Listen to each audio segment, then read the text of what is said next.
refutes in the USA was trying to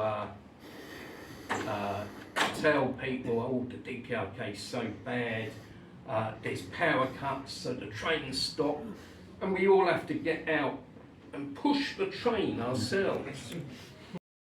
So someone scientifically researched that, looked up the weight of the train, the amount of force needed to move the train.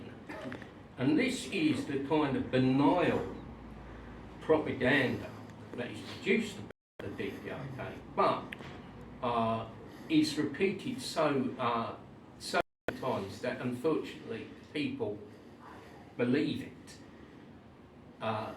And as I say, it goes back to, I mentioned him earlier, Joseph Goebbels, but he was the Nazi propaganda minister who, I believe, said, well, it might be in fact, that if you read an untruth enough times, it will become accepted as truth. And that's what's happened to the DPRK. And I can honestly say, in all of my visits, I've never seen people starving.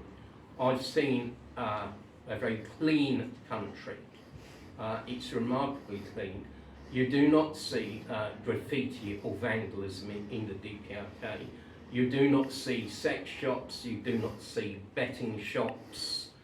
You don't see drug addicts sprawling over the streets. You do not see anything like that. And I speak also as someone who went across the whole of central Pyongyang late at night. Once, quite by chance, myself and my guide, we'd attended a huge concert on the river, 10,000 performers on the river Taedong, which is the main river that flows through Pyongyang. And we attended the concert, and it was October, and during October it can get cold at night in the DPRK, and obviously it's open air, and we both got very cold, and there was an interval. We decided we'd just go and find a cup of coffee somewhere, or hot drink that would warm ourselves up. So we ended up, it was quite funny, walking all over the centre of Pyongyang, you know, Kim Il-sung Square, Changjiang Street, and so on. But it was quite an education for me, because I did not see one person sleeping in a shop doorway or in a subway or anything going on that was strange. Because, you know, people would say, oh, you know, they hide these things from you. But, you know, this trip we made across Pyongyang at night was totally impromptu. It was a spur of the moment thing. You know, we didn't had no plan to sort of leave the performance during the interval.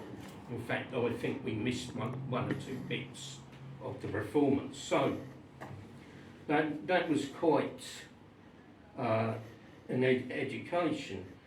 And the development of the DPRK has been truly phenomenal, both in the period from 1992 from the to the present day, and I've seen changes with my own eyes. But in general, it has developed at very high speed, and it becomes even more impressive when you take into account different facts.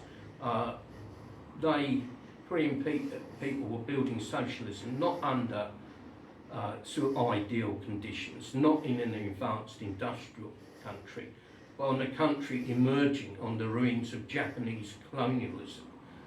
And although, in my opinion, all imperialism is bad, Japanese enforced